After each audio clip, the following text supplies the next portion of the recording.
නිර්මාණය සොයා යන චාරිකාව ලක්දිව පුරාණය.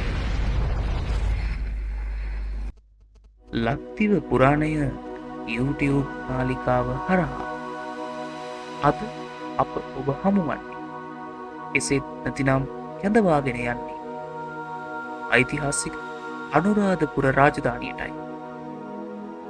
අනුරාධපුර රාජධානිය තුළ අද අපගේ කතිකාවත වාරි හා ඉංජිනේරු තාක්ෂණයේ අග්‍රගණ්‍ය නිර්මාණයක් වන අනුරාධපුර කොට්ටම් පොකුණ පිළිබඳවයි. මෙහි ඓතිහාසික පසුබිම පිළිබඳව සොයා බලන විට එය ක්‍රිස්තු වර්ෂ 1569 සහ 1571 යන කාලවකවානු දක්වා ඈත අතීතයකට හිමිකම් කියනු ලබයි. අතීතයේ නාන පොකුණ ලෙසටද හඳුන්වා ඇති මෙම පොකුණ ඉදිකර ඇත්තේ පළමු වන අක්බෝ රජු විසින් භික්ෂූන් වහන්සේලාගේ පරිහරණය සඳහා. මෙම පොකුණ පිළිබඳව ව්‍යුහය සොයා බලන විට මෙය මූලික වශයෙන් ප්‍රධාන පොකුණු දෙකකින් යුක්ත වනු ලබයි. විශාල පොකුණ දිගින් අඩි 132ක් හා පළල අඩි 51කින් යුක්ත වන අතරම එහි ගැඹුර අඩි 18කි. මෙවන පොකුණද අඩි 18ක ගැඹුරකින් යුක්ත වන අතර එහි දිග අඩි 91ක් හා පළල අඩි 51කි. අවද මෙම කුට්ටම් පොකුණේ ඇති තාක්ෂණය ගත් කලට අති දැවැන්ත ගල් පතුරු වලින් කරවා ඇති මෙම නිර්මාණය අතීත රජ දවස පැවති වාරි හා ඉංජිනේරු තාක්ෂණය පිළිබඳව මැනවින් සාක්ෂි දරයි. මෙම පොකුණ දෙපස ඉවුර සඳහා යොදාගෙන ඇත්තේ කපන ලද ගල් පතුරුවීම විශේෂත්වයකි.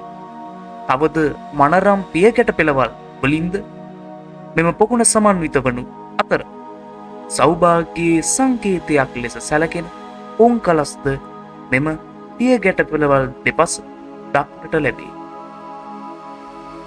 එම පියගැටවල් පෙළවල් වලට අමතරව ඒවා සමගම ඉතා අලංකාර ගල් කැටයම්ද දක්නට ඇත. මෙම නාන පොකුණ තුළ ඉවුරු සකස් කර ඇත්තේ භික්ෂූන් වහන්සේලාට දෙපස වාඩි වී ස්නානය කිරීමටයි. පොකුණට ජලය පැමිණියේ හා පිට වූයේද භූගත මාර්ග වලින් වන අතර පොකුණ තුළට එනු ලබන සියලුම ජලයද මනාව පිරීමට ලක් කිරීමට උපක්‍රම යොදා තිබී ඇත.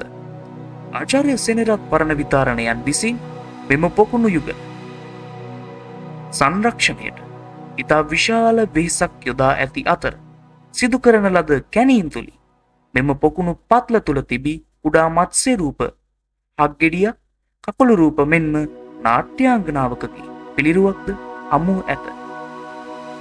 මෙම අති රමණීය හා දැකුම් කළු කුට්ටම් පොකුණ පිළිබඳව වර්තමාන තත්ත්වය විමසන විටදී මෙය අදටත් අනුරාධපුර රාජධානිය තුළ ඇතුල් නුවර තුළ සංචාරක ආකර්ෂණය නොඅඩුව ලබවි.